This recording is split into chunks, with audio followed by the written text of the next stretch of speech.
말씀을 함께 보겠습니다. 사도행전 6장 8절 9절. 스데반이 은혜와 능력이 충만하여 큰 기사와 표적을 인간에 행하니.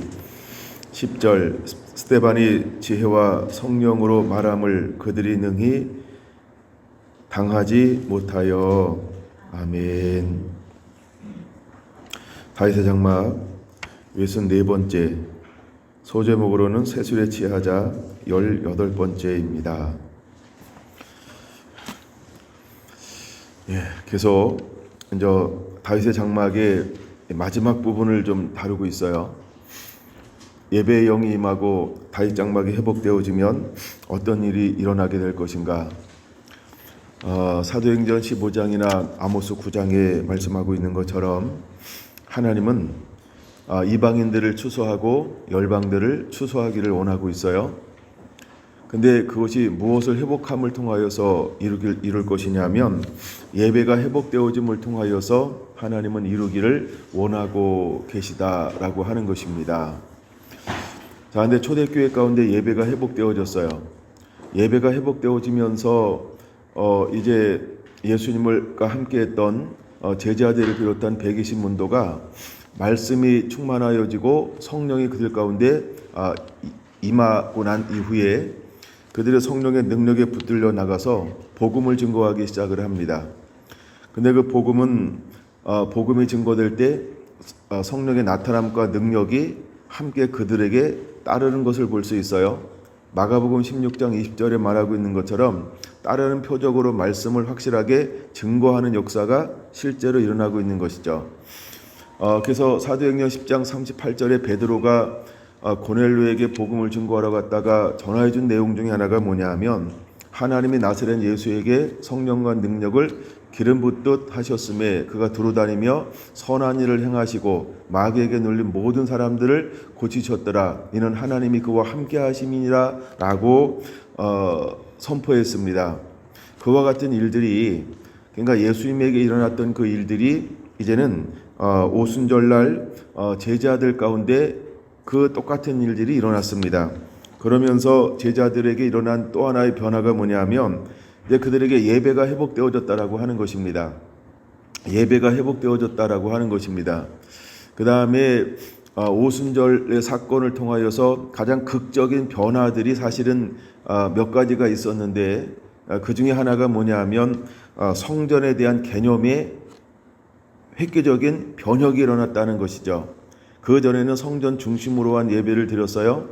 물론 처음에는 에덴 동산에서 하나님과 만남의 친밀함의 교제와 예배였어요. 그 이후에 하나님은 그들의 예배를 받기 위해서 또한 죄를 가지고는 함께 나올 수 없기 때문에 죄를 어떻게 해결할 것인가. 그 죄의 문제 때문에 하나님이 하신 것이 성전을 허용하신 것이죠. 처음엔 성막을 허용합니다. 그 다음에 성전을 허용하는 거죠. 성막을 허용하는데 성막에는 여러 가지가 있어요. 동쪽에 문이 있는데 들어오자마자 번제단이 있어요.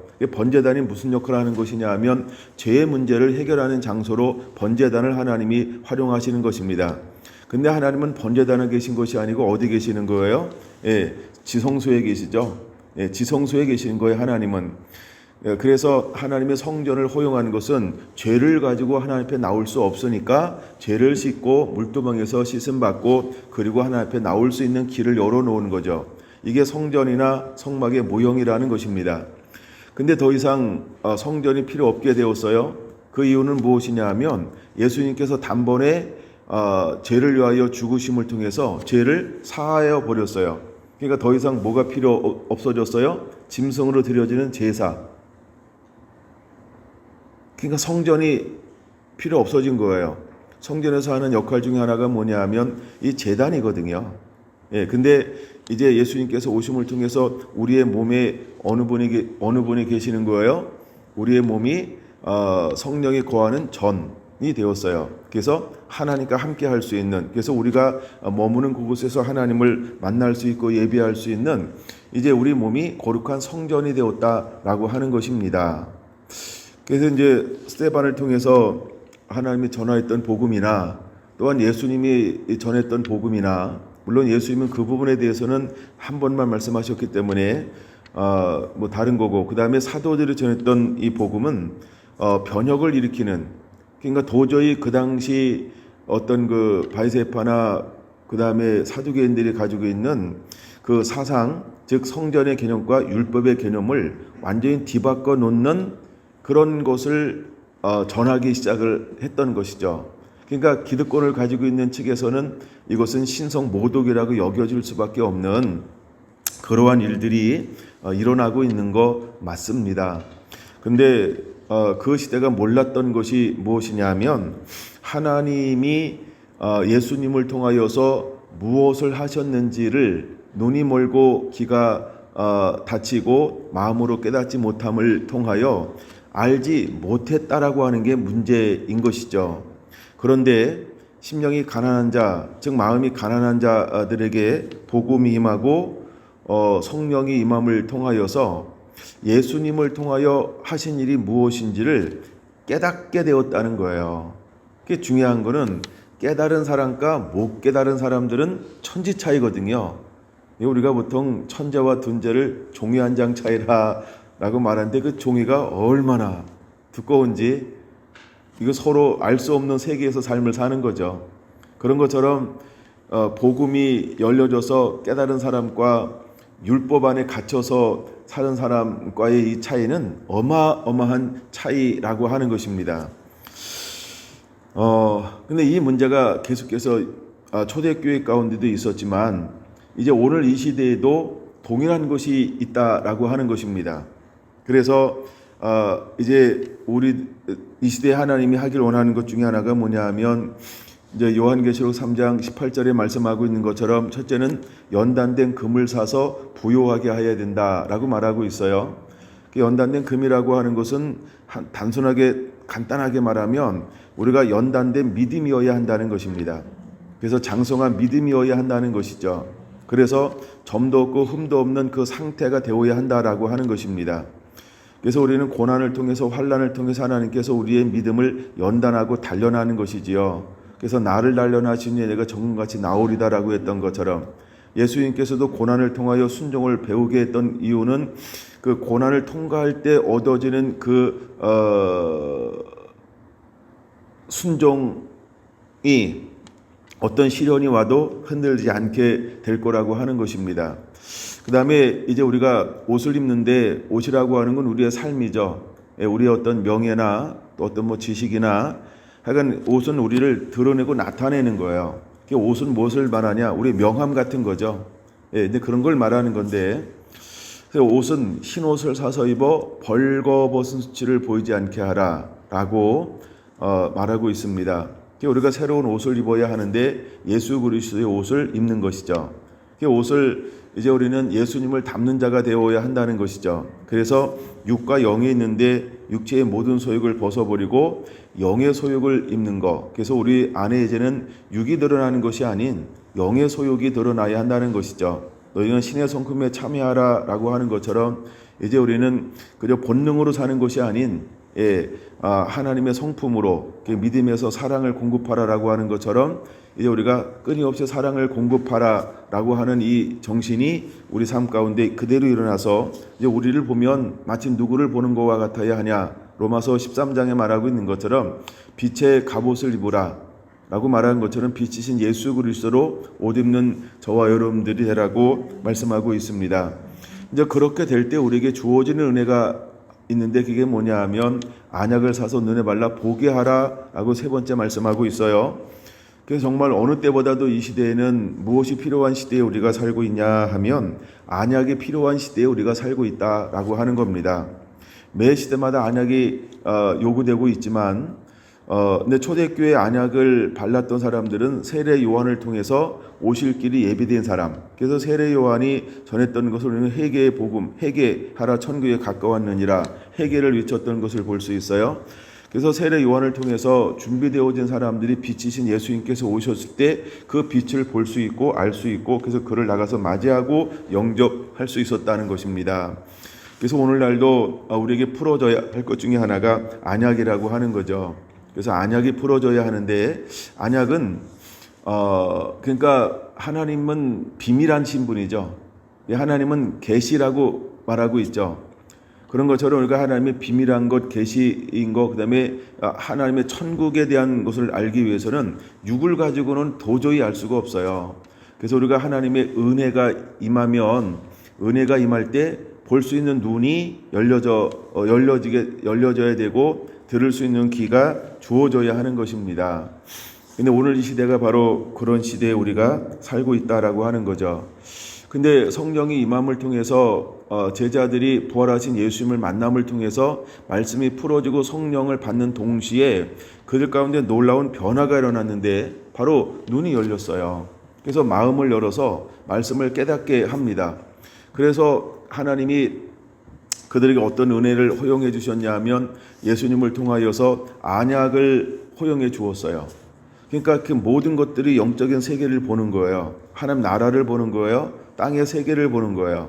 근데 어떤 시각으로 보냐 하면 세례 요한처럼 하나님의 시각으로 보기 시작합니다.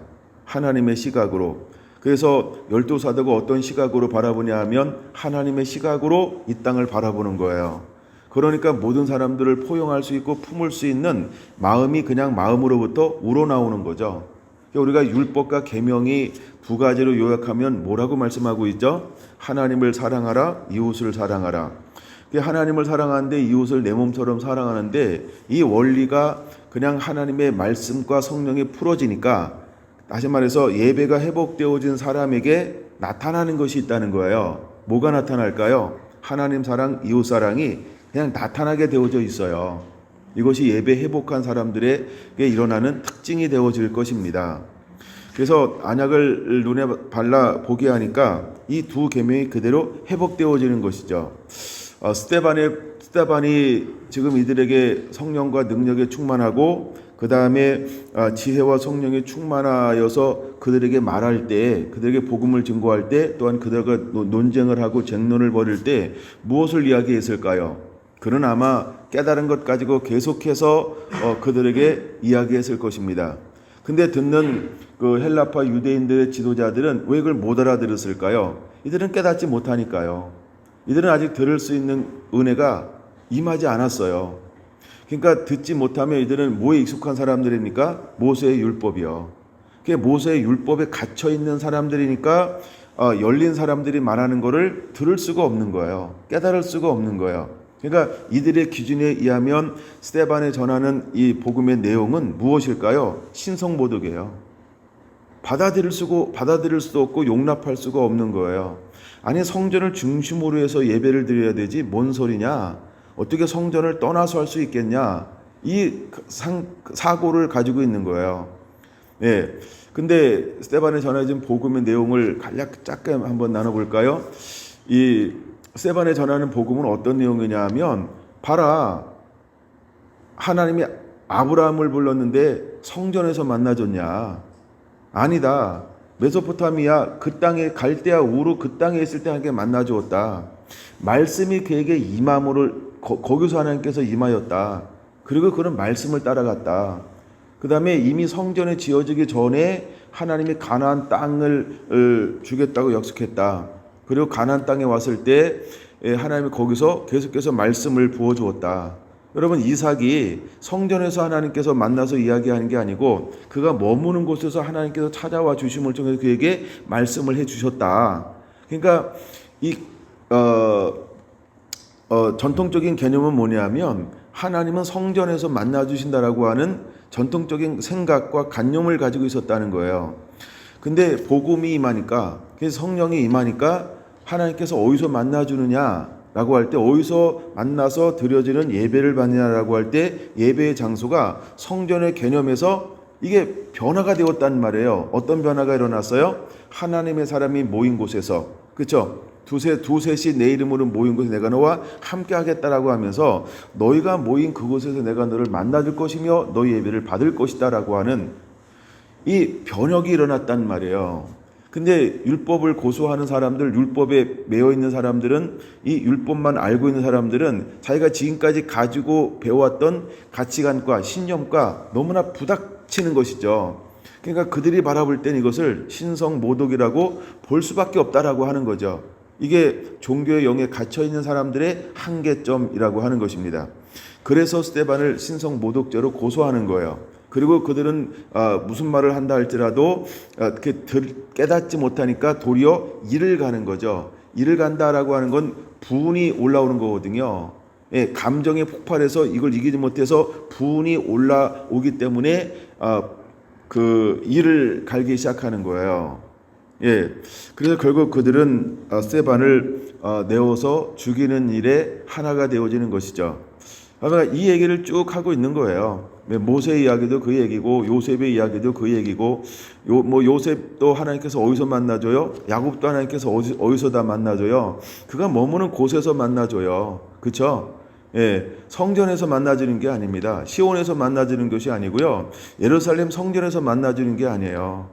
예, 그렇죠? 그냥 그가 머무는 그곳에서 하나님 말씀이 머무는 그곳에서 하나님이 그를 만나준다라고 하는 거예요. 근데 이제 오순절 성령이 임함을 통해서 어떤 그 성전의 개념이 무너지고 있는 거죠. 예, 성전의 개념이 무너지는 거죠.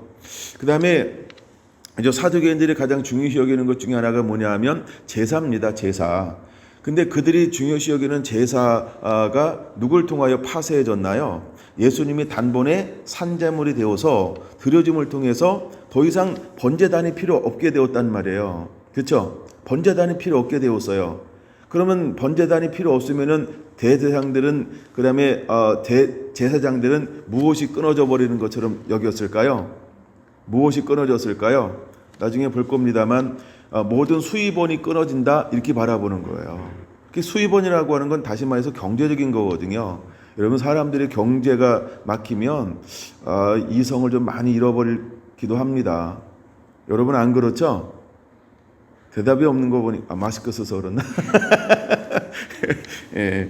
하여간 그러니까 지금 대단한 변화가 지금 이 복음으로 말미암아 지금 그 이 예루살렘 가운데 긴장감 있게 지금 이게 퍼져가고 있는 거예요. 여러분 우리가 이제 다른 사람 이야기하는 것처럼 여기니까 우리가 편안하게 듣지 그들에게는 이게 실제예요. 여러분 우리가 코로나가 실제인 것처럼 그들에게는 지금 이 제자들을 통해서 전하여지는 이 복음이 너무너무나 중요한 변혁을 가져오는 걸 그들이 느끼기 시작을 하는 거죠. 그들이 주장하는 것을 가만히 들어오면 이제 율법을 추구하는 사람이 잘못됐잖아요. 이거 다 내려놔야 되잖아요. 그리고 언로 말을 갈아타야 돼요. 복음으로 말을 갈아타야 되잖아요. 근데 복음에서 오는 자유함이 있는 걸 이들은 기득권을 가지고 있으니까 굳이 이것을 이런 거 있잖아요. 이미 뭘 소유한 사람은 변화되는 걸 싫어하잖아요. 이런 표현 이게 맞는지 모르겠어요. 나이가 먹을수록 변화되는 걸 싫어하고 안 좋아하고 싶어하는 게 있잖아요. 예, 여러분 우리 교회가 나이가 많이 먹어갈수록 변화되는 걸 좋아하는 교회가 되어야 합니다. 그리고 작게는 우리가 나이를 많이 먹어도 변화되는 걸 좋아해야 합니다. 장로님, 그렇죠? 네. 이건 우리 얘기예요, 권사님. 안수 집사님, 우리는 나이를 많이 먹어도 자꾸 변화되는 걸 좋아해야 돼요. 그래서 일부러 좀 스타일도 젊은 스타일도 해보고 몰라요. 나중에 머리에 물 한 번 들이시다 그래가지고 제가 이제 하얀 머리가 까만 머리 될지 노란 걸로는 안 드리겠죠. 몰라요 또. 근데 이건 그게 무슨 얘기냐 하면 변화되는 것을 두려워하지 말라는 거예요. 그러니까 우리가 안주하면 고이면 위험 요소가 점점 많아져요.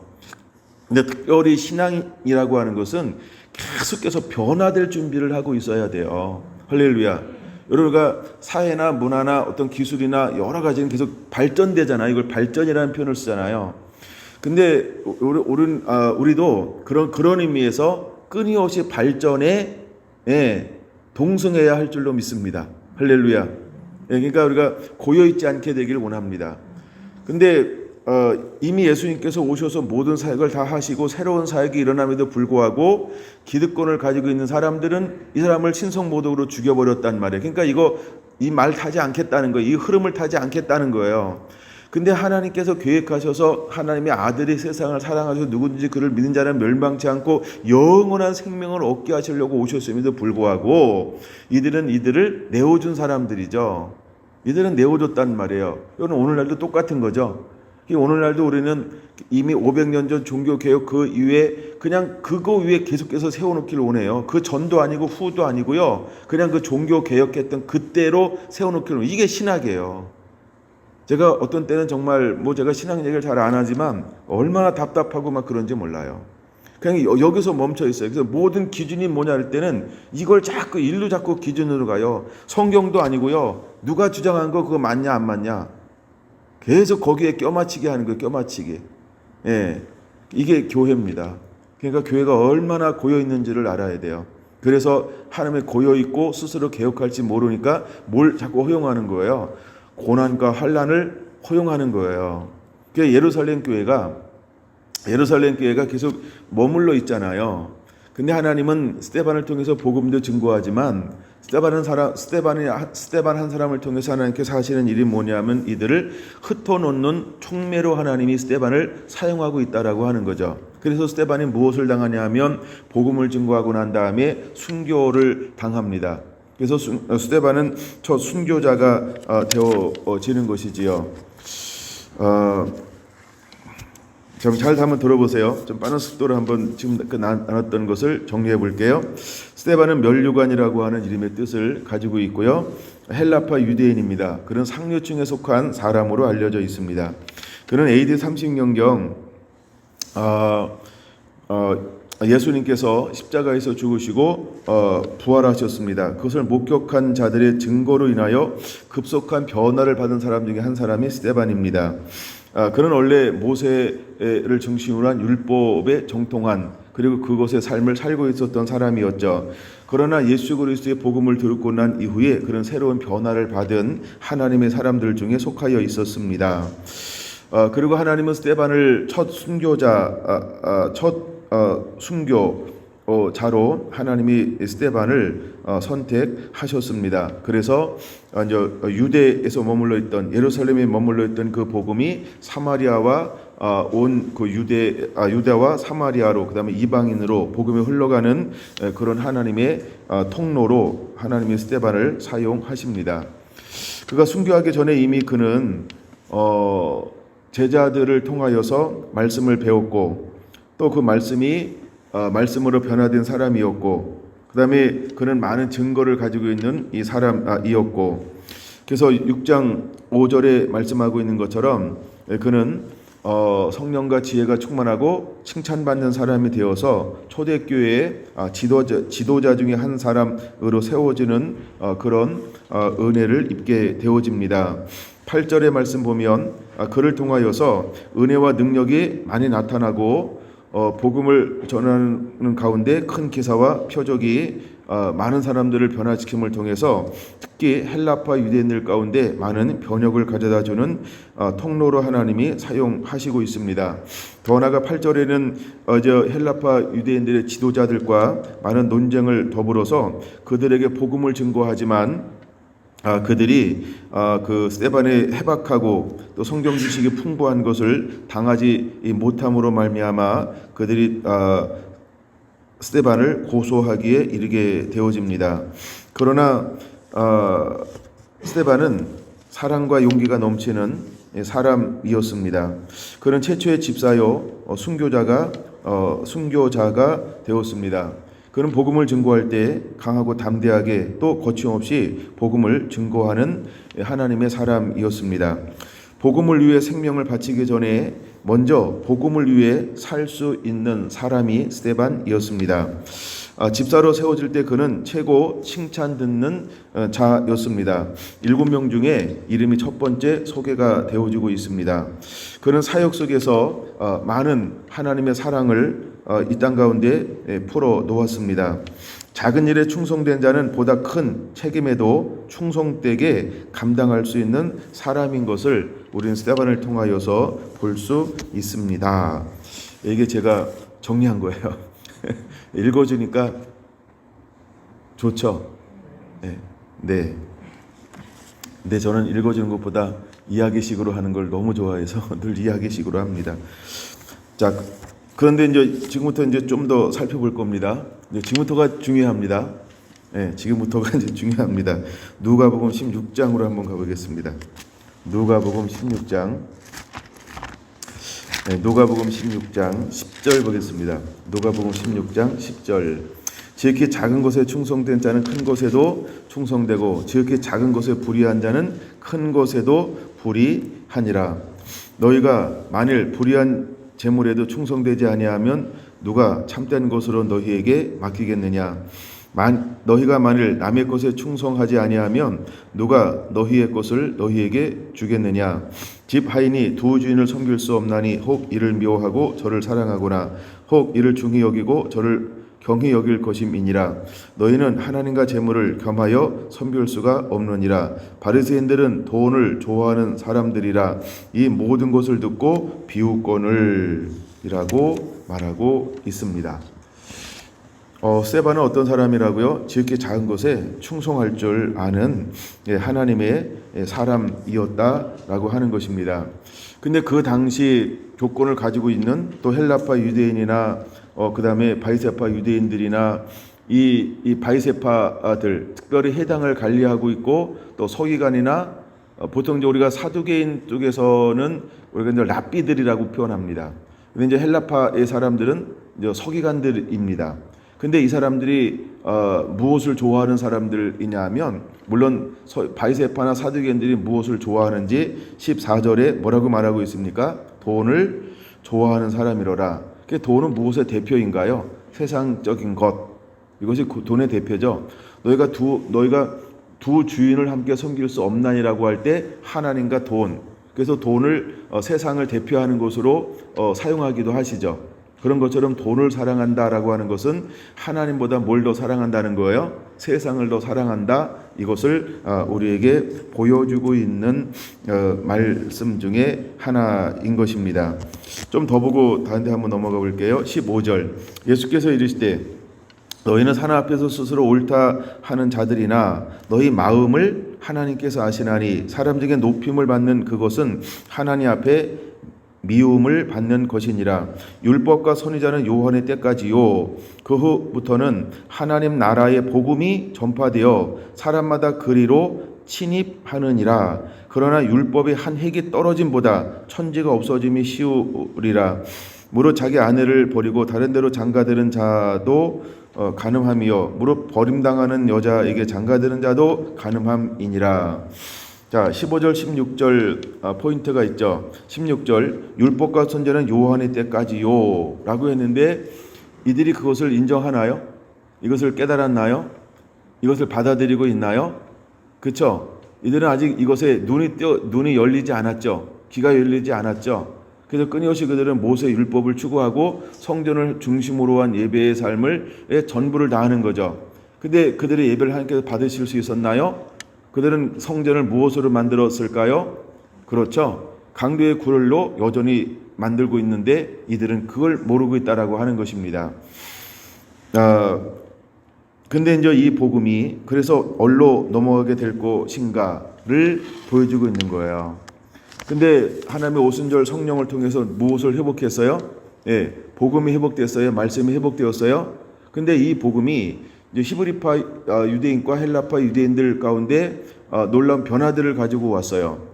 근데 하나님께서 히브리파 유대인들을 쓰시고 사용하시고 이제는 누가 전면에 또 등장하기 시작하냐면 헬라파 유대인들 중에서 회심한 사람들이 전면에 등장하고 있는 걸 또 볼 수 있어요. 그 대표적인 사람들이 누구냐면 스데반이요, 빌립이요, 또 한 사람 있죠, 사도 바울이요. 이 사람들은 전부 다 어디에요? 헬라파 유대인들이라고 하는 것입니다. 그 다음에 또 우리가 잘 아는 안디옥 교회의 첫 번째 지도자가 되었던 바나바도 헬라파 유대인이었다라고 하는 것입니다. 예, 그래서 이제 복음이 드디어 예루살렘을 넘어서 유대를 넘어서 사마리아로 땅까지로 전파되어지는 또 하나의 하나님이 계획했던 것들이 지금 보이지 않게 이루어지고 있어요. 근데 무엇이 회복되어짐을 통해서 하나님의 계획이 이렇게 흘러가기 시작하나요? 예배 회복이라는 거예요. 그래서 하나님께서 마지막 때 누구를 쓰실 것이냐 하면 회복된 예배자를 통해서 하나님은 일하시게 될 것이다. 이것을 우리에게 보여주고 있는 것입니다. 자, 우리가 중요한 걸 하나 찾을 겁니다. 이사야 56장으로 한번 갑니다. 이사야 56장. 이사야 56장 찾으셨나요? 이사야 56장은 우리가 한번 이렇게 보시면 될 것 같아요. 드디어 이방인에게 구원이 선포되고 있다. 이사야 56장을 어떻게 보자고요? 이방인에게 구원이 선포되고 있다. 그러면 이사야 선지자는 이미 구약 시대잖아요. 그렇죠? 예, 구약 시대거든요. 근데 거기서 회복될 것을 말씀하시면서 무엇에 대한 회복을 말씀하고 있어요? 이방인이 회복될 것이다를 말씀하고 있다는 것이죠. 근데 누구는 타락되어져 있을까요?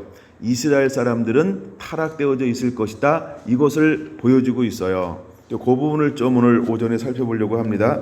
1절에서 3절 먼저 보겠습니다. 여호와께서 이와 같이 말씀하시기를 너희는 정의를 지키며 의를 행하라. 이는 나의 구원이 가까이 왔고 나의 공의가 나타날 것임이라 하셨도다. 안식일을 지켜 더럽히지 아니하며 그의 손을 금하여 모든 악을 행하지 아니하여야 하나니 이와 같이 하는 사람 이와 같이 굳게 잡은 사람은 복이 있느니라. 여호와께 연합한 이방인은 말하기를 여호와께서 나를 나의 백성 중에서 반드시 갈라내시리라 하지 말며 고자도 말하기를 마른 나무라 하지 말라. 아멘 라고 말하고 있습니다. 약간 여호와께 연합한 이방인, 우리가 연합할 수 있는 방법은 무엇으로만 연합할 수 있어요? 말씀이죠. 우리가 신약은 복음이라고 합니다. 복음으로만 연합할 수 있어요. 그 다음에 이제 또 한 사람의 소개가 되어지는데 누가 소개가 되어지고 있어요? 마른 나무와 같은 고자가 소개가 되어졌어요. 고자는 성전에 와서 예배할 수 있나요? 못 하나요? 예, 신체가 건강하지 않은 장애를 가진 사람들은 한 앞에 성전에 들어올 수가 없어요. 신명기에 나오고 기록되어져 있습니다. 근데 마지막 때 무엇이 회복될 거라고 말씀하고 있는 거예요. 이방인들이 여호와와 연합하게 될 것이다. 또한 고자, 여기서 말하는 고자 또 뭐가 될 것이다. 예, 함께 성전에 와서 예배를 드릴 수 있게 될 것이다 라고 말하고 있다는 거예요. 그러니까 고자를 넓은 의미에서는 우리가 뭐로 봐야 되냐 하면 죄인들 이렇게 보시면 됩니다. 넓은 의미에서는 고자는 죄인들로 보시면 될 것 같아요. 그 이방인은 그냥 이방인으로 보시면 될 것 같아요. 근데 여기서 여호와께 연합하다라고 하는 이 말의 히브리어를 찾아보니까 라와라는 단어예요. 라와라는 단어인데 라와라고 하는 단어는 레위 지파를 가리키는 레위이아의 어근을 가지고 있어요. 그러니까 레위인의 어근이 라와 연합하다라는 말이라는 거예요. 그러면 이 연합하다라고 하는 말은 어떤 의미가 있냐 하면 신앙을 가지고 하나님께 예배하게 된다 이런 말이거든요. 그러니까 연합한다라는 말은 그냥 연합이 중요한 게 아니라 무엇을 위해서 연합하는 것이다. 그들은 예배하기 위해서 하나님을 섬기기 위해서 연합하게 될 것이다 이런 의미라는 거예요. 이 단어가 약간 좀 더 확대 해석하는 것이 나중에 볼 겁니다만 56장 6절 한번 볼게요. 여호와와 연합하여 그를 섬기며라는 단어에 이거 좀 더 구체적으로 드러나 있어요. 섬긴다라고 하는 샤라트라고 하는 단어는 제의적 섬김이라는 거예요. 제의적이라고 하는 게 뭐예요? 즉 제사장으로 섬기게 될 것이다. 즉 예배자로 하나님을 섬기게 될 것이다 라고 하는 말이 6절과 7절에 사용되어지고 있는데 6절과 7절은 누구를 향한 말이냐 하면 이방인을 향해서 하는 말이고 그 다음에 4절과 5절은 고자를 향하여 하는 말인 것입니다. 근데 이방인을 향하여 하는 말에 여호와와 연합하여 섬기며랄 때 섬긴다라고 하는 게 뭐냐면 이제 이방인에게 뭐가 회복될 것이다? 예배가 회복될 것이다를 보여주고 있는 거예요. 예, 그래서 사도행전 15장이나 아모스 9장에서 다윗 장막이 회복되어지면 그 회복을 통해서 무엇을 하겠다라고 하는 하나님의 의지, 뜻이 있죠. 그게 뭐예요? 남은 이스라엘 사람들이 돌아오게 될 것이며 그 다음에 이방인들의 주께로 돌아오게 될 것이다 라고 말씀하고 있죠. 근데 이사야 56장에는 이미 이사야를 통해서 무엇이 예언되어져 있냐 하면 이방인들이 돌아오게 될 것이다. 그 다음에 고자들이 죄인들의 주께로 돌아오게 될 것이다가 이미 예언되어져 있다라고 하는 것이죠. 그래서 마지막 때 우리를 통해서 하나님은 이 놀라운 사역을 그대로 일으켜 행하기를 원하시고 있다는 겁니다. 근데 이제 56장 그 다음을 좀 더 깊이 보기 전에 먼저 봐야 이해가 빠른 부분이 있어서 우리가 두 군데를 좀 빠른 속도로 보려고 합니다. 오전에도 시간 되는 데까지 하고 안 되면 오후에 계속 이어서 나눌게요. 제가 오늘 전혀 다른 설교를 준비해 놓긴 했습니다만 나누다 보니까 시간이 막 가네요. 마태복음 22장 보겠습니다. 마태복음 22장 1절에서 14절을 볼 겁니다. 예수께서 다시 비유로 대답하여 이르시되 천국은 마치, 그러니까 천국 비유예요. 잘 들으셔야 합니다.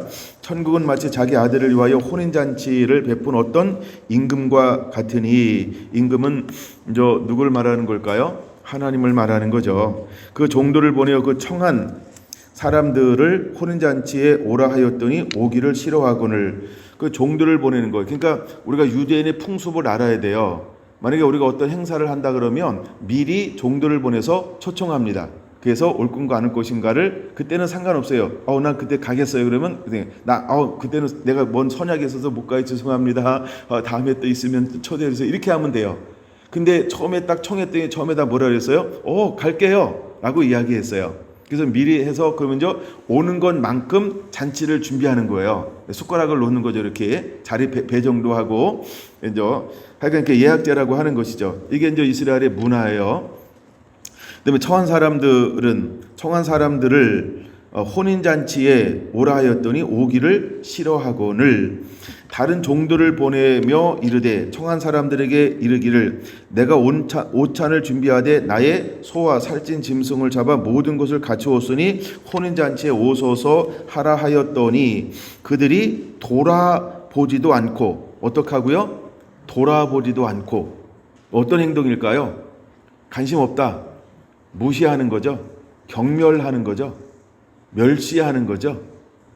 그 다음에 한 사람은 자기 밭으로, 한 사람은 자기 사업으로, 또 남은 사람들은 종들을 잡아 모욕하고 죽이니.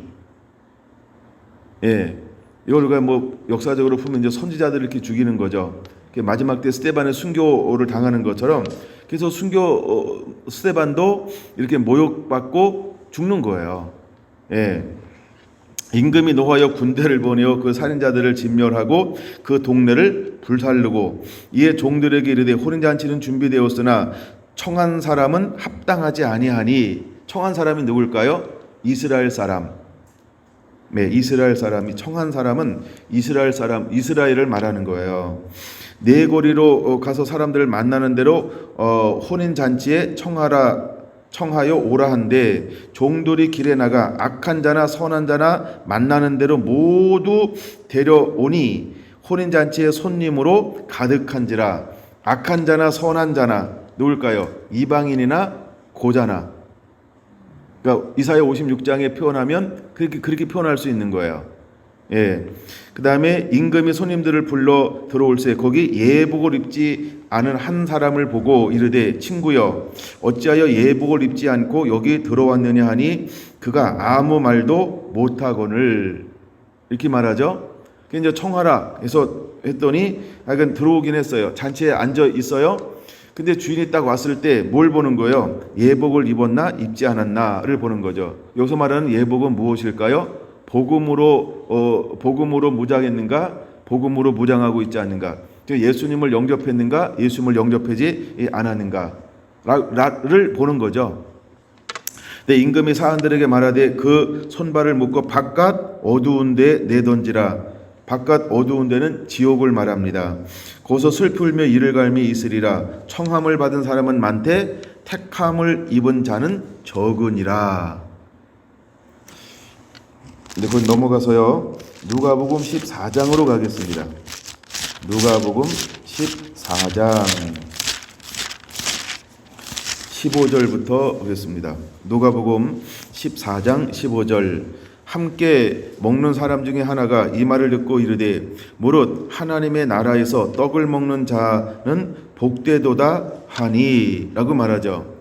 그러면 여기서 함께 먹는 사람 중에 라고 말하는 것은 7절로 넘어가야 됩니다. 14장 7절. 청함을 받은 사람들이 높은 자리 택함을 보시고 그들에게 비유로 말씀하여 이르시되 내가 누구에게나 혼인잔치에 청함을 받았을 때에 높은 자리에 앉지 말라 그렇지 않으면 너보다 더 높은 사람이 청함을 받은 경우에 라고 말하면서 이제 청함을 받은 사람들, 그러니까 바리새인들은 무엇을 좋아하냐 하면 높은 자리를 좋아해요. 대접받는 것을 좋아해요. 그다음에 명예를 좋아해요. 예. 하여간 뭐 그런 것들을 드러내고 있는 것이지요. 자, 그러면서 넘어갈게요. 다시 이제 16절로 넘어옵니다. 이르시되 어떤 사람이 큰 잔치를 베풀고, 여기 어떤 사람이라고 표현하고 있죠. 누굴까요? 하나님이. 그렇죠?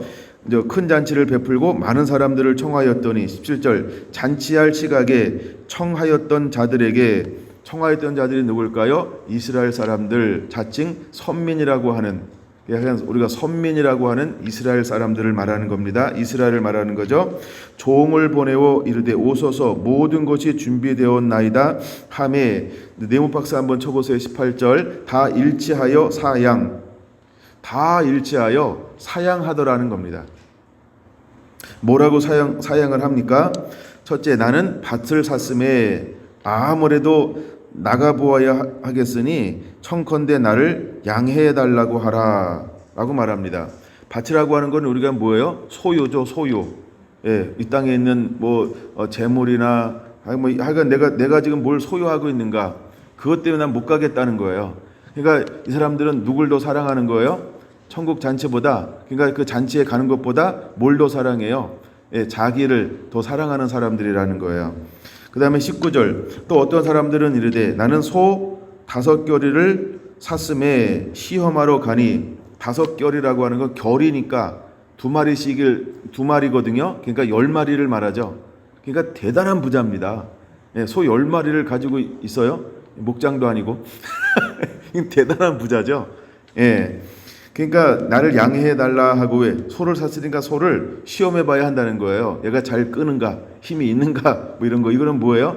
사업을 말해서 사업. 예. 그 다음에 20절 세 번째입니다. 또 한 사람은 이르되 나는 장가 들었으니 그러므로 가지 못하겠노라 하니라. 장가 들었다는 거예요. 뭐 실제로 신명기에 보면 장가 들은 사람들 1년 동안 군대도 안 가고 다 면제해 주는 거 있죠. 이거는 무엇을 말하고 있는 것이냐 하면 본능적 애정, 그러니까 본능을 쫓아가는 사람이에요. 육체를 쫓아가는 사람들을 상징하는 거죠. 21절 종들이 돌아와 주인에게 그대로 고하니 이에 집주인이 노하여 종들에게 이르되 빨리 시내의 거리와 골목으로 나가서 라고 말합니다. 자, 보세요. 청한 사람들이 다 거부했어요. 거부했으니까 그럼 주인이 천국 잔치를 취소하고 다음에 다시 할 때 그때 와주세요라고 했을까요? 아니면 잔치는 계속해서 진행되어지나요? 굉장히 중요한 겁니다. 그러면 이 세 사람들은 핑계를 대면서 잔치에 참석하지 못하겠다라고 말하죠. 그러니까 우리가 핑계를 대면서 나 지금 바쁘니까 여러 가지로 위해서, 근데 그런 핑계 속에는 여러 가지가 섞여 있는 거죠. 진짜 핑계도 있고 진짜 그럴 수 있고 사실 또 다른 이유가 있는데 그걸 이야기하기 뭐하니까 다른 이유를 대는 거죠. 우리 여러분 핑계 대본 적 없습니까? 예, 핑계 대본 적 있는 것처럼 이렇게 동의해 주시기 바랍니다. 근데 지금 이 천국 잔치에 초대를 했단 말이에요. 근데 사람들이 핑계를 대요. 이 핑계 저 핑계로. 그럼 실제로는 소 때문에 못 가는 걸까요? 밭 때문에 못 가는 걸까요? 신혼 초라 못 가는 걸까요? 아니라는 거예요. 진짜 못 가는 이유는 뭘까요? 예수님께 관심이 없어요. 하나님께 관심이 없어요. 천국에 관심이 없는 거예요. 예. 근데 나 천국에 관심 없어요. 이렇게 말하려니까 그렇잖아요. 좀 그렇잖아요. 그러니까 핑계를 뭘로 대요? 내가 그 간다고 했는데 마침 내가 밭을 새로 샀네. 내가 갈라 했는데 소를 사가지고 이거 내가 가야 되는 거 맞는데 결혼 신혼 초라. 이게 뭐예요? 핑계를 대는 거죠. 뭘 더 사랑하는 거예요? 이 땅에 있는 거예요. 자기를 더 사랑하는 거죠. 그리고 어디에 마음이 없는 거예요? 예수님께 마음이 없어요. 하나님께 마음이 없어요. 이게 핑계라고 하는 거예요. 여러분, 우리가 세상과 하나님을 짝하여 섬길 수 없습니다. 재물과 하나님을 짝하여 섬길 수가 없습니다. 근데 가끔 우리는 이런 걸로 핑계를 대잖아요. 그래서 여러분, 우리가 약속을 했을 때에는 대단하게 정말 여러분들이 약속을 지키는 프로테지를 높여야 합니다. 가급적이면 높이세요, 여러분. 손해가 있는 거라도 높이세요. 저 같은 경우도 약속을 잡으면 내가 그렇게 이제 어쨌든 지키려고 프로테지를 굉장히 높입니다. 어떤 때는 내가 약속을 잡아도 어쩔 수 없이 잡는 것도 있잖아요. 그래도 지키려고 프로테지를 높여야 돼요. 내가 여러분들에게 100% 완벽하라고 말하고 싶지는 않아요. 왜? 저도 완벽하지 않더라고. 여러분 90% 이상으로 높이세요. 90% 이상으로 높이세요. 그러다가 여러분 자꾸 핑계를 많이 대잖아요. 천국도 놓쳐버릴 수 있어요. 천국도 놓쳐버릴 수 있어요. 할렐루야. 예, 제가 얼마 전에도 어떤 약속을 해가지고 많은 것들을 계획하고 막 이렇게 했단 말이에요. 근데 약속을 취소해버리더라고요. 그러니까 내가 준비했던 선물 보따리, 내가 풀어놓으려고 했던 많은 것들이 이렇게 못 푼 거예요. 그러면 상대방은 알까요? 모를까요? 그걸 몰라요. 예, 왜? 그냥 자기 이유로 인해서 그걸 캔슬해버리니까 예, 그런 거예요. 그러니까 여러분들이 약속을 잡으면 웬만하면 지키세요. 이건 굉장히 필요한데 여러분들이 일상생활 속에서 그것이 훈련이 되어져야 돼요. 근데 우리는 가끔 뭐 하다 보면 내 기분 나쁘고 마음 상하고 또 다른 거 생기면은 그쵸? 여러분들은 약속을 지켜요, 안 지켜요? 안 지키는 경우가 생기잖아요. 그러니까 그걸 줄이라는 거예요. 그걸 줄이라는 거예요. 저는 제가 지금 집회를 하면서 어제 약속을 잡았다 그러면 여러분과 만나기로 했다 그래도 그것 때문에 집회를 그날 제가 약속이 있어서 그날은 안 되겠습니다. 이렇게 밀어요. 예, 그럼 제가 집회하는 게 훨씬 낫지 여러분 한 번 만나는 것보다 이렇게 생각할 수 있잖아요. 뭐가 더 중요한가? 뭐가 더 큰가? 뭐가 더 나에게 이익이 되는가? 뭐 여러 가지 생각할 수 있잖아요. 근데 저는 내 걸 무조건 내려놔요. 그리고 무조건 내려놔요. 하여간 제 기질이 그런 기질이 있어요. 그 다음에 제가 어느 모임에 가잖아요. 그럼 저는 몇 시부터 몇 시까지 예를 들어 1시간만 있다가 와야지 이런 걸 잘 설정하지 않아요. 왜요? 우리가 어디를 가면 꼭 1시간만 있게 되나요? 만나다 보면 이 일도 생기고 저 일도 생기고 함께 뭔가 거기서 또 새로운 거 막 이렇게 할 수 있는 게 막 생겨 버린단 말이에요. 그렇죠? 예, 그러면 그냥 거기에 그냥 같이 이렇게 하는 거예요. 같이 하는 거예요. 근데 대부분의 사람들은 뭐 하냐 하면 예, 늘 바쁘대. 그래가지고 함께 하는 거에 대해서 잘 못해요. 그러니까 그 말은 뭐냐 하면 오고 싶지 않은데 왔다 이거예요. 어쩔 수 없이 왔다. 그러니까 뭐 이런 뉘앙스를 풍기는 거죠. 뭐 저는 이제 공적인 모임도 많이 하잖아요. 예를 들어 이제 지방의 모임을 한다든가 감찰의 모임을 한다든가 어떤 목사님들과 어떤 모임에 참석을 한다든가 그러면 많은 목사님들이 그렇게 행동을 하는 걸 저는 봐요. 예, 그냥 적당히 있다가 다 안 끝났는데 예, 그냥 중간에 나는 바빠서 가요. 근데 한 번만 바쁜 게 아니라요. 내가 지금 26년째 담임 목사하고 있어요. 늘 바쁜 분들은 늘 바빠. 26년째 바쁘고 있어요. 그래서 그런 걸 보면서 배우는 거예요. 아, 이유와 핑계를 대는구나 라고 하는 거예요. 예, 그러니까 여러분 우리가 초대했을 때 어떻게 해야 되는가? 하여간 그 부분에서 여러분들이 작은 것에 충성하는 거예요. 여러분 마음으로 함께 하는 거예요. 그게 진짜 사랑하는 것입니다. 그렇죠? 마음이 있는 곳에 같이 있는 거 아닙니까? 그러니까 마음이 딴 데가 있다 이 말이에요. 마음이 딴 데가 있다라고 하는 걸 그냥 보여주는 거예요. 이건 어쩔 수 없이 온 거다. 그냥 어쩔 수 없이 오는데 사랑받을까요? 사랑받을까요? 어쩔 수 없이 하잖아요. 안 해도 되는데. 그러니까 여러분 작은 일에 충성하는 법을 배워야 돼요. 작은 것에 충성할 줄 아는 자가 돼야 돼요. 할렐루야. 그 모임도 때로는 소중할 수 있어요. 그렇죠? 그러니까 여러분들이 기본 태도를 어떻게 해야 되느냐 그걸 보여주고 있는 겁니다. 근데 지금 이 사건은 어마어마한 사건이잖아요. 근데 이 사건 속에서 그들은 우선순위가 하나님께 있지 않아요. 예수님께 있지 않아요. 어디 있는 거예요? 자기요. 우선순위가 자기에게 있는 것을 보여주고 있는 것이지요. 그 다음에 22절 계속해서 읽어볼까요? 시내의 거리와 골목으로 나가서 가난한 자들과 몸 불편한 자들과 맹인들과 저는 자들을 데려오라 하니라 라고 말하고 있어요. 이제 이것 때문에 지금 이걸 보게 되는 거예요. 거기 잘 보세요. 이제 청한 사람들이 거부하니까 누구를 데려오라고 말해요? 가난한 자들과 몸 불편한 자들. 이게 고자예요. 고자가 여기에 속하는 거예요. 몸 불편한 자요. 그 다음에 맹인이요. 그 다음에 저는 자들이요. 이 사람들이 고자라는 거예요.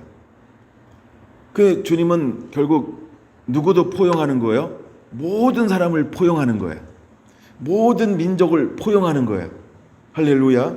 여러분, 주님은 모든 민족, 모든 족속이 끝까지 회개하고 주께로 돌아오기를 원하고 있는 거예요. 할렐루야. 근데 아직 그들에게 뭐가 허용이 안 된 것처럼 보여요? 예, 하나님의 사랑, 하나님의 은혜가 허용이 안 되고 오직 유대인들만 택한 선민이라고 하는 착각하며 살 수 있다라고 하는 거예요. 그리고 그들은 선민이기 때문에 그들을 무시하죠. 상종하지 않죠. 예, 멸시하죠. 예, 학대하죠. 이게 유대인들이 가지고 있는 고질병 중에 하나라고 하는 것입니다. 근데 예배가 회복되어지면 예배는요, 모두를 품는다는 거예요. 그게 다윗 장막이 회복된 진정한 예배자라는 거예요. 예배자는요, 모두를 품는 거예요. 할렐루야. 할렐루야. 여러분, 그거를 여기서 배우게 되기를 바랍니다. 근데 이제 시내와 골목을 나가서 사람들을 청하였어요. 근데도 22절 뭐라고 말합니까? 아직도 자리가 있나이다, 이렇게 말하고 있어요. 그러면 지금 시내와 골목은 무엇을 말할까요? 성 안을 말하는 거죠. 성 안을 말하는 개념이죠. 그러니까 어떻게 보면 유대인들 가운데 이런 개념이 있어요. 예, 유대인들 가운데 이런 개념이 있어요. 근데 아직도 유대인들만 가지고 안 돼요. 그렇죠? 왜 아직도 뭐가 있다고요? 자리가 있나이다. 그랬더니 23절 주인이 종에게 뭐라고 말합니까? 그러면 길로 가, 산 울타리로 가 라고 말합니다. 이 말은 무슨 말인지 아십니까? 성 밖을 의미하는 거예요. 성 밖은 무엇을 의미하는 걸까요? 모든 민족, 이젠 열방 가운데로 가라. 이걸 다른 말로 말하면 이방인들이죠. 그래서 그들에게 뭐 하라고 말하고 있어요? 나가서 사람을 강건하여 데려다가 내 집을 채우라, 이렇게 말하고 있어요. 강건하라고 말합니다. 이방인들은 어떤 사상을 가지고 살아요? 다 자기들이 믿는 신이 있어. 그렇죠? 다 자기들의 가치관이 있고 사고가 있고 철학이 있고 다 자기들이 뭔가 이렇게 주관이 있어요. 근데 그러니까 주관이 있으니까 자기들이 믿는 것이 있고 배운 것이 있고 문화가 있으니까 그들 어떻게 하는 거예요? 복음을 가지고 강건하라는 거예요. 지금 이 잔치는 어떤 잔치고 누가 배설한 거고 이 잔치에 오면 어떤 것이 예배되어져 있고 이 잔치에 무엇을 얻을 수 있고 이 잔치를 강건해서 홍보하라는 거예요. 가급적 강건. 나 그 관심 없는데? 그 처음 가는 건데? 야, 내가 가도 돼? 괜찮아. 오기만 해. 주인이 다 얼마나 어떤 분이고 잔치를 해서 오는데 당신에서 이렇게 당신 오면 주인공인데 당신 이게 복음이라는 거예요. 이게 이해가 되시나요? 강건하라는 거예요. 그래서 그 자리를 뭐하라? 내 집을 채우라 라고 말하고 있어요. 24절 내가 너희에게 말하노니 전에 청하였던 그 사람들은 하나도 내 잔치를 맛보지 못하리라. 그래서 이제 복음이 어디로 넘어갔어요? 이방인에게로. 이걸 보여주고 있는 거예요. 이거를 보여주고 있는 거예요. 오늘 이제 마지막 예배 회복에 관한 관점으로 이걸 보여주고 있는 겁니다. 자, 지금 공회 앞에 섰어요. 누가? 스데반이요. 근데 그 공회 앞에 섰던 사람들은 누구예요? 사내들이 공의원이요. 이 사람들을 뭐라고 부르는 거예요? 그 이스라엘의 지도자들을 말하는 거죠. 근데 이 사람들은 뭐에 관심이 없어요? 한 나라에 관심이 없어요. 하나님 나라에 관심이 없어요. 무엇에 관심이 있어요? 돈에 관심이 있는 거예요. 자기에게 관심이 있는 거예요. 그래서 복음이 들려줬을 때 이것을 못 알아듣는 거예요. 그들에게는 아직 들을 수 있는 안약이 허용되지 않았어요. 그래서 비진리 가운데 그들이 살아가는 대로 있는 거예요. 좀 더 봐야 됩니다. 이제 56장, 다시 이사야 56장으로 넘어가야 합니다. 이사야 56장으로 일단 중요한 부분만 좀 더 볼게요. 자, 아까 4절과 5절은 고자에 관한 이야기라고 그랬죠. 이사야 56장 4절 여호와께서 이와 같이 말씀하시기를 나의 안식일을 지키며, 그러니까 이제 고자지만 죄인이지만 이 사람들의 공통점이 있다는 거예요. 그 공통점이 뭐냐 하면, 자, 무엇을 지키는 사람이 됐어요? 안식일을 지키며. 그럼 안식일을 지킨다 이 말은 뭐예요? 복음을 받아들인 거죠. 예, 복음을 받아들여서 이제 안식일을 지키기 시작하는 거예요. 그 다음에 두 번째, 내가 기뻐하는 일을 선택하며. 그 전에는 어떤 삶을 살았어요? 자기가 주인 됐어요. 자기 마음대로 살았어요. 근데 이제는 안식일을 지키면서 말씀이 뭐라고 하지? 하나님의 뜻이 무엇이지? 하면서 내 것을 내려놓고, 그렇죠? 하나님이 기뻐하는 것을 선택하며 삶을 살기로 결단한 사람, 이렇게 보는 거죠. 그 다음에 세 번째가 뭐냐면, 나의 언약을 굳게 지키는 고자들에게는, 이렇게 말하고 있어요. 나의 언약을 굳게 지키는 자, 이제 말씀의 반석 위에 그들이 세워져서 주님 뜻대로 살기로 했네, 말씀대로 살기로 했네 하면서 말씀대로 살아가요. 근데 이 사람들은 그래서 이 사람들 어디 거하게 돼요? 내 집에서, 내 성 안에서, 이렇게 말하고 있어요. 내 집에서, 내 성 안에서. 이걸 어디를 말하는 거예요? 일단 구약의 개념에는 내 집에서 말할 때 예루살렘에서 이렇게 볼 수 있는 거예요. 그다음에 이들이 고자잖아요.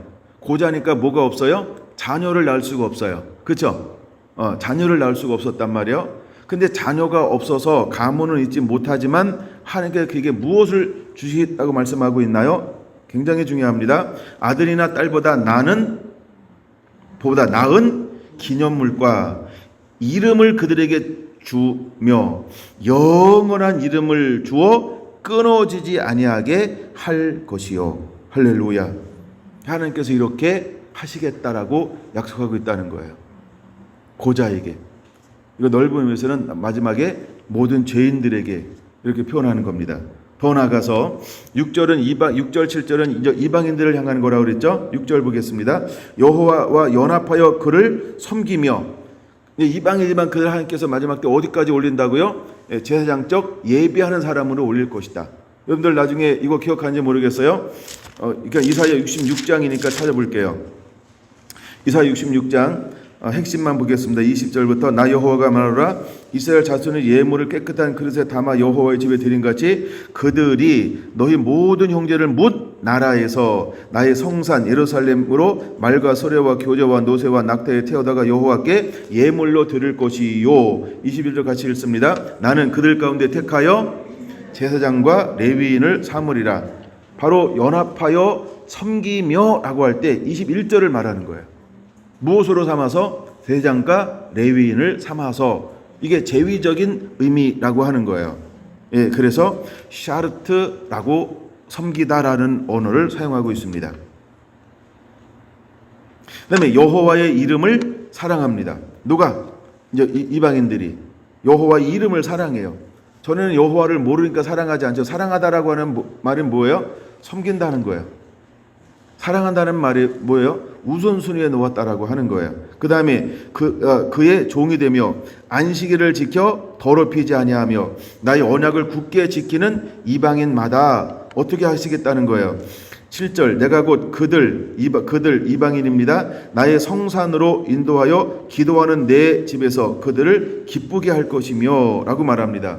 성산은 1차적으로는 예루살렘을 말하죠. 그 다음에 이것은 교회를 말하죠. 이것은 더 나아가 하나님이 임재하는 곳이라고 하는 것입니다. 이제 그곳으로 인도하겠다는 거예요. 누구를요? 허다한 열방을요. 허다한 열방들을 인도하겠다. 그 다음에 그들의 번제와 희생을 나의 제단에서 기꺼이 받게 되리니 이방인들이 번제와 제사를 드려도 나는 그들의 예배를 뭐 하겠다? 받겠다라고 하는 거예요. 원래 여러분 번제와 그 제사는 누구를 위한 거예요? 그렇죠? 이스라엘을 위해서 하나님이 제정하신 거예요. 근데 이것은 이제는 이방인들이 드려지는 모든 제사도 나는 받겠다라고 말씀을 하고 있는 것입니다. 그러면서 중요한 말을 선포하고 있죠. 이는 내 집은 만민이 기도하는 집이라 일컬음이 되리라 라고 말씀을 하고 있다라고 하는 것입니다. 하나님께서 이제 성전을 회복하겠다라고 하는 거예요. 다른 말로 말하면 예배가 회복되어지겠다라고 하는 거예요. 그럼 이제 정리하고 오후에 계속 나눌게요. 그러면 우리가 예배가 회복되어지면 다윗 장막이 회복되어지면 하나님께서 나가서 또 다른 예배자들을 회복할 거예요. 이걸 다른 말로 추수하게 될 거예요. 추수가 되어지면 추수되어진 사람들이 돌아와서 그들은 무엇을 지키나요? 그렇죠? 안식일을 지킵니다. 그래서 거룩하게 되죠. 말씀을 지킵니다. 언약을 지킵니다. 하나님의 집에서 뭐 할까요? 그들은 예배하는 자가 될 거라는 거예요. 할렐루야. 그 이제 마지막 때 하나님은 우리를 통해서 뭘 하기를 원할까요? 그러므로 우리는 예배자가 되어야 합니다. 그럴 때 하나님이 12사도처럼 또한 7집사들처럼 이렇게 추수의 종으로 하나님이 쓰고 사용하게 될 거라고 하는 거죠. 여러분, 우리 안에 다윗 장막이 회복되어질 이유가 분명하게 있다라고 하는 걸 여러분 다시 한번 깨닫게 되시기를 바랍니다. 아멘.